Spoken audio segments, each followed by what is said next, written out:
It can persist for days, creating the illusion of a new trend. However, this structure is vulnerable to the first significant wave of sell-side liquidity. When a real seller emerges, perhaps an institution taking advantage of the improved pricing to exit a position, or a miner covering operational costs, the lack of deep buy-side support beneath the current price becomes painfully apparent. The move can reverse sharply, trapping those who bought the breakout. The liquidity mirage thesis is further supported by examining the altcoin market. If this were a broad-based, conviction-driven crypto rally born of a positive macro shift, we would expect to see a rising tide lifts all boats effect. Speculative capital would flow into smaller cap assets, chasing amplified beta. Yet the observation is that many altcoins remain absolutely crushed and disconnected from even Bitcoin's muted strength. This indicates that the smart, risk-aware capital is not participating in this move broadly. The money-moving Bitcoin right now is likely a specific subset: short-term tactical money, algorithmic flows, and retail sentiment, not the foundational, long-term institutional allocation that drives secular bull markets.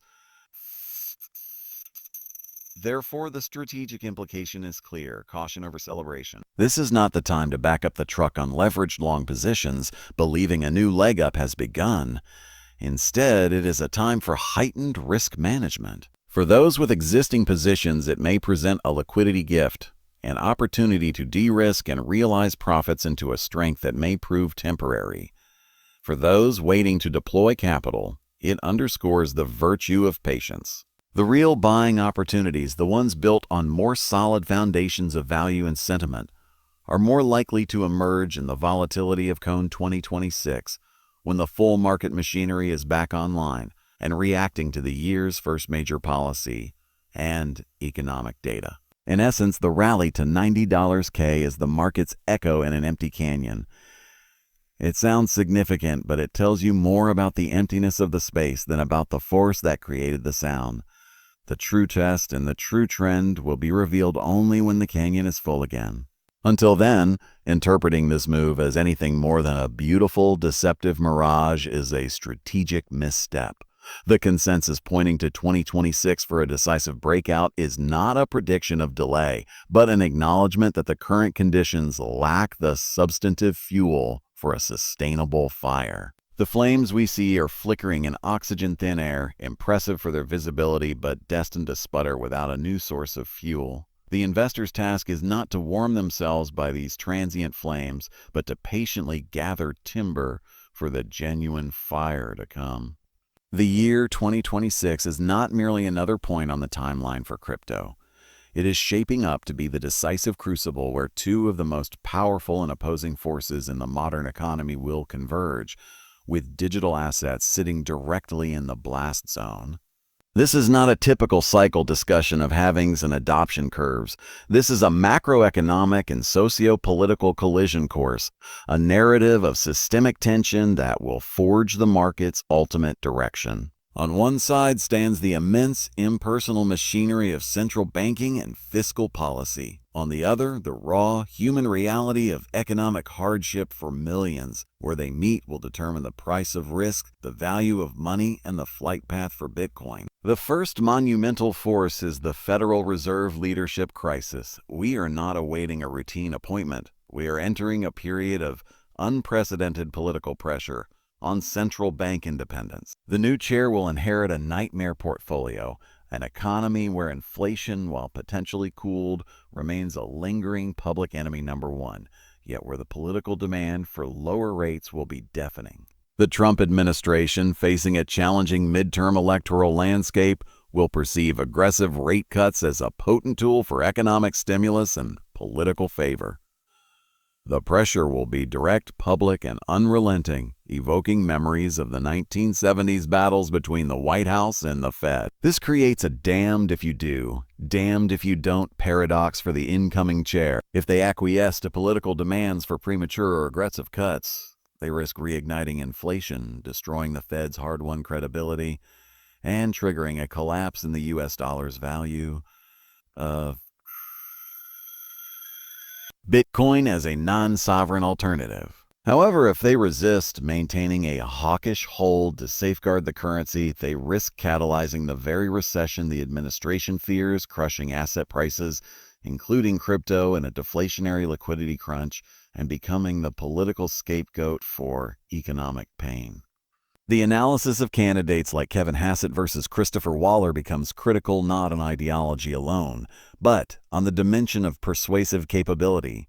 The chair does not rule by fiat. They lead a committee. The next chair's primary skill must be building consensus among the Federal Open Market Committee, FOMC, for a chosen path under extreme duress. A chair seen as a political puppet will fail to command the committee's respect. A chair who is too academically rigid will fail to navigate the political whirlwind.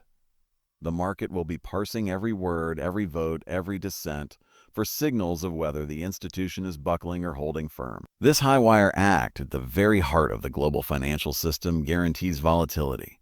For crypto, traditionally a high beta risk asset, this volatility will be magnified. It will swing wildly between being a risk-off casualty during liquidity scares and a hedge beneficiary during fears of monetary debasement. Simultaneously, and inextricably linked, is the second force, the affordability crisis as a political atom bomb. Macro charts and inflation indices tell one story. The lived experience of the American populace tells another, more volatile one. The statistic that nearly 9.3 million people, a record high now, work multiple jobs is not just an economic data point. It is a searing indictment of the gap between official statistics and kitchen table reality. When 45% of consumers cite high prices as the primary cause of poor financial conditions, a level of distress comparable to the early 1980s, you have a profound crisis of confidence. This sentiment is the fuel for political upheaval. This affordability crisis directly impacts crypto through multiple channels. First, it siphons off retail capital. The disposable income that might have flowed into speculative investments is now consumed by higher costs for housing, food, and energy. The retail army that forms crypto's tribal base and trading volume is financially constrained. Second, and more profoundly, it dictates the policy imperative for whichever administration is in power. Incumbents facing an angry electorate will pull every lever available. This could mean fiscal stimulus, direct checks, extended benefits, or large-scale spending programs to put money in pockets. This would be inflationary and potentially dollar negative, a classic environment for hard asset outperformance. Pressure for monetary stimulus. The public and political cry for the Fed to do something will be focused squarely on cutting rates to lower mortgage, auto, and credit card payments. This is the direct link between Main Street pain and the Fed's dilemma. Populist rhetoric and scapegoating. In such an environment, volatile, speculative assets like crypto can easily become political targets, painted as casinos for the rich while ordinary people struggle. Regulatory aggression could resurface as a political tool. Therefore, 2026 is not a year to be analyzed through a simple bullish or bearish lens for crypto. It is a year of conditional outcomes based on which force gains the upper hand in this collision. Scenario A. The Fed holds, pain deepens. The Fed resists, maintains high rates to kill inflation for good, and the affordability crisis morphs into rising unemployment. This is a deflationary, risk-off storm. Liquidity dries up, leverage unwinds, and crypto faces severe downward pressure as capital seeks the safety of cash and treasuries. Survival and risk management become the only strategies. Scenario B. The Fed blinks, inflation reignites. Political pressure wins. The Fed cuts aggressively to relieve economic and political pain, even as inflation remains sticky. This is a stagflationary or reinflationary environment. The dollar weakens, faith in fiat erodes, and the search for scarcity-driven, non-sovereign stores of value intensifies. Bitcoin's digital gold narrative could see its ultimate stress test and potentially its greatest validation. Scenario C. A precarious balance. A skilled Fed chair threads the needle, delivering modest, well-telegraphed cuts as inflation gently cools, avoiding a deep recession. This soft landing scenario would be the most complex for crypto. It might lack the explosive, fear-driven catalyst of Scenario B, but could provide a stable enough platform for organic, adoption-driven growth to become the primary price driver. The crucible is that crypto's fate in 2026 is less dependent on its own technology and more on the outcome of this external battle. The market will be a reaction indicator. It will price in shifting probabilities between these scenarios on a weekly, sometimes daily basis. This makes 2026 a year for macro literacy above all else. Investors will need to watch labor market reports, consumer sentiment surveys, and FOMC press conferences with the same intensity they currently watch blockchain metrics. In conclusion, to view 2026 through the narrow lens of past crypto cycles is to be dangerously myopic. We are entering a period where the foundational pillars of the financial system, central bank independence, and social contract stability are under severe stress. Bitcoin and crypto, sitting at the intersection of technology, finance, and monetary philosophy, cannot be insulated from this storm. They will be amplified by it. The 2026 crucible will not ask if you believe in blockchain. It will ask if you understand the price of money, the limits of politics, and the breaking point of the public. The market that emerges will be forged in that fire. In the shimmering, volatile arena of crypto investing, a sacred but dangerous mantra has long persisted: have conviction. Pick your narrative. Predict the future. Go all in. This philosophy of maximum exposure, driven by tales of life-changing gains from holding a single asset through parabolic runs, has shaped the psyche of a generation of digital asset holders. It is a philosophy perfectly suited to the unambiguous, momentum-driven bull markets of the past. However, as we face the impending crucible of 2026, a year defined not by a single clear trend, but by the clashing uncertainties of monetary policy and social strain, this philosophy becomes not just risky, but potentially catastrophic. The environment ahead demands a fundamental strategic pivot. The winning move is not to be the most accurate predictor, but to be the most adaptable survivor. The core competency shifts from prophecy to portfolio thermodynamics, the intelligent management of energy, capital, and risk across a system in flux. This is the era of risk management over prediction. The first and most critical pillar of this new strategy is the deliberate, unglamorous act of building dry powder. In a landscape where the primary feature will be volatility born of macro schisms, liquidity is not merely king. It is the entire kingdom. Dry powder, cash equivalent reserves held outside of market risk, is the ultimate strategic asset. It is optionality. It is the ability to act when others are paralyzed by loss or fear. The process of building this reserve is counter-instinctual to the all-in mindset. It requires taking profits methodically, not at a speculative top, but into periods of strength and illiquid rallies, like the potential Emirosi now. It is the discipline to sell a portion of a winning position in an overbought asset, such as the record-breaking gold trade, not because you believe it has peaked absolutely, but because you acknowledge its elevated risk profile and the existence of other depressed opportunities. This act of profit-taking is not betrayal of conviction. It is the maturation of strategy. It transforms paper gains into real deployable capital, and crucially, it de-risks the portfolio. The goal is to enter periods of high systemic uncertainty not fully allocated, but with a war chest. When the anger-faced dips materialize, those sharp, sentiment-driven sell-offs that characterize late-cycle anxiety, the investor with dry powder is not a victim looking at a bleeding portfolio. They are a hunter.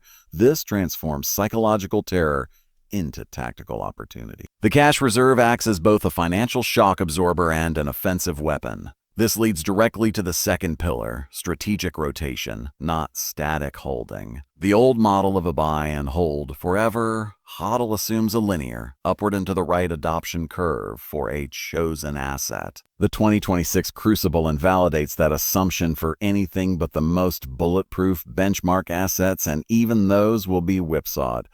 The new model is dynamic and relative. It asks, where is the capital most inefficiently priced? Where is the disconnect between current price and probable future value the greatest? This is the philosophy of recycling capital. The Scripps example is illuminating. Taking profits from a historically overbought, extended asset like gold and rotating that capital into structurally sound but severely depressed crypto assets. This is not market timing in the minute-to-minute sense. It is capital allocation based on relative value and mean reversion probabilities. It acknowledges that different asset classes thrive under different macroeconomic regimes. Gold may have surged on flight to safety and reflation fears, but if those fears subside or pivot, momentum may stall. Meanwhile, a high-quality crypto project, beaten down 80–90% in a broad altcoin massacre, may have priced in an apocalyptic scenario that does not materialize. The strategic rotator moves capital from the crowded, expensive trade to the orphaned, undervalued one. This is how you compound gains, not by riding one wave endlessly, but by catching the serial momentum of multiple waves. Finally, this entire framework is underpinned by a sophisticated rationale for diversification of logic, not just assets. Traditional diversification, owning many different coins, fails if they are all just correlated beta plays on a crypto risk. The 2026 environment calls for a deeper, more philosophical diversification. This means holding assets whose fundamental value propositions are orthogonal, even contradictory, because the future itself holds contradictory possibilities. This is the logic behind simultaneously holding physical gold or a trusted proxy in Bitcoin. Gold is the archetypal debasement hedge. Its thesis is purely monetary and political. It thrives on the failure of trust in central banks and the erosion of fiat currency purchasing power. It is a bet on the persistence or worsening of the inflationary impulse and the breakdown of monetary discipline. Bitcoin is a technological and systemic bet. Its thesis is not just about the failure of the old system, but the triumph of a new one. It is a bet on cryptographic security, decentralized networks, digital scarcity, and a fundamental shift in how value is stored and transmitted globally. To hold both is not a contradiction. It is a portfolio hedge against uncertainty in the macro narrative. It is an admission that we cannot know whether 2026 will be resolved by a catastrophic loss of monetary control, favoring gold's ancient narrative, or a revolutionary leap into a new financial paradigm, favoring Bitcoin's novel one. It is a bet that, in the words of the script, holding both isn't a contradiction. It's a strategy. This strategy ensures that your portfolio has exposure to the dominant monetary narrative of the future, whichever it may be. You are not predicting the winner of the battle between the old guard and the new frontier. You are ensuring you have a stake in the outcome, regardless. In practice, this strategic pivot demands a different investor psychology. It replaces the zealot's certainty with a generalist pragmatism. It values flexibility over faith and process over prophecy. The questions change from a will Bitcoin hit $150K to is my risk exposure aligned with the current macro regime, and is my liquidity sufficient to pivot when that regime shifts. It turns investing from a story-driven drama into a probability-driven engineering challenge. Therefore, the strategic imperative for 2026 is not to find the one true answer, but to build a system robust enough to handle multiple possible futures. Build dry powder to ensure you have agency. Practice strategic rotation to ensure your capital is always working in the most fertile ground. Diversify by underlying logic to ensure you are not wiped out by being wholly wrong on a single grand prediction. In the crucible ahead, the goal is not to be the prophet who correctly called the top or bottom, but the tactician who emerged from the volatility with compounded capital, ready for the next clear trend. The greatest prediction one can make is that being predictable will be the greatest risk of all. This pivot from prediction to management is not a retreat from ambition. It is the evolution required to survive and thrive in the complex, contested, and consequential financial landscape that 2026 will unveil.